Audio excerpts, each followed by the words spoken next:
Chers auditeurs, Dear listeners, bonjour. welcome to Comme d'Archi Podcast Season 6. Saison 6, dans le monde fascinant des architectes. And in the architectural projects. Je suis Anne-Charlotte Deponte, passionnée d'architecture et docteur des universités en histoire de l'archi. I am one of the spokespersons of Anne-Charlotte, who is a PhD in architecture history. Merci Thank you d'être avec moi aujourd'hui. to be with us today. Et And maintenant, now, lundi en français, place au talent. and Wednesday, let's talk projects. In English, of course.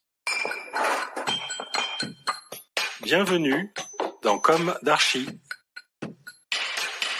Ce podcast a été réalisé en partenariat avec Cibois, la solution constructive bas carbone, murs et façades, ossature bois.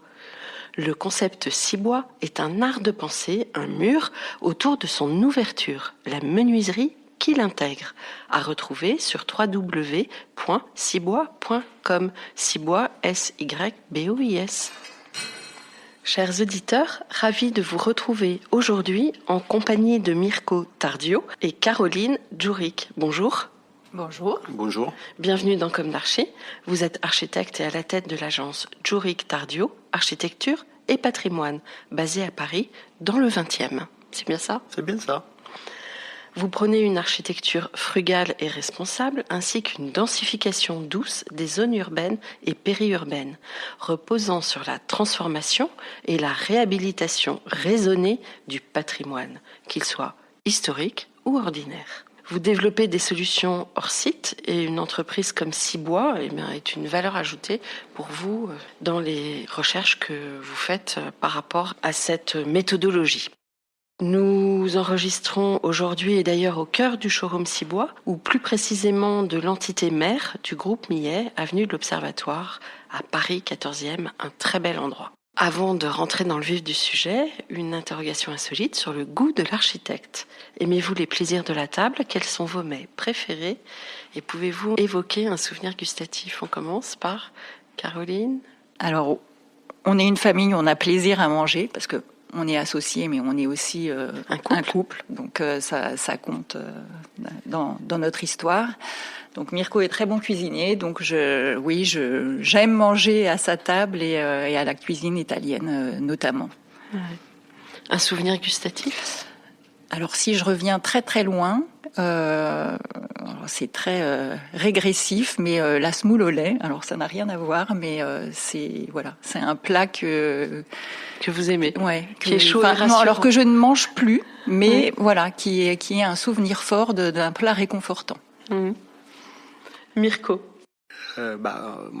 Malgré, en fait, effectivement, pour moi, la cuisine est quasiment aussi importante que l'architecture. J'ai fortement hésité de changer de métier à certaines fois, tellement la passion est forte, mais je retrouve dans l'architecture le plaisir de la cuisine et vice-versa. Donc, malgré tout, j'ai pas réussi à trouver un plat qui change le souvenir de Caroline en le cuisinant tous les jours. Et pour ce qui me sont les miens, il y en a plein. Enfin, les pâtes dans toutes ces sauces. En fait, les linguine al limone, les orecchiette alle cime di rapa, je parle en italien. Parce que c'est des plats dans lesquels je grandis et que Alors, quelle est votre région d'origine en Italie ? Moi, je suis vénitien d'origine, mais mon père est du sud, donc j'ai toute l'Italie dans mes recettes.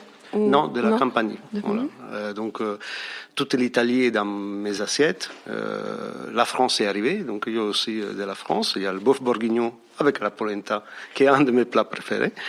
Et surtout la ribollita. En fait, la ribollita qui est d'ailleurs un plat que je fais tous les ans pour un groupe d'amis, un grand groupe d'amis, et un plat qui se rapproche énormément à l'architecture, parce que c'est un plat qui est fait de ingrédients locaux, très frugal, et qui permet d'être rebouilli, c'est-à-dire régénéré le lendemain et les jours d'après. Et c'est un plat très populaire au Toscan, en fait, et que je refais tous les ans pour de mes amis, parce que c'est un plat que C'est à base de quels ingrédients ? L'ingrédient principal, c'est le cavolo nero, c'est le chou noir, qui aujourd'hui est diffusé aussi en France, et que je vais chercher en Italie chaque année pour mes amis, et ça pousse que l'hiver. C'est un chou très doux, qui fait cette soupe régénérée, en fait, et que ça servait aux paysans pour pouvoir manger une semaine entière en régénérant cette soupe, en remettant des légumes dedans frais ou du pain.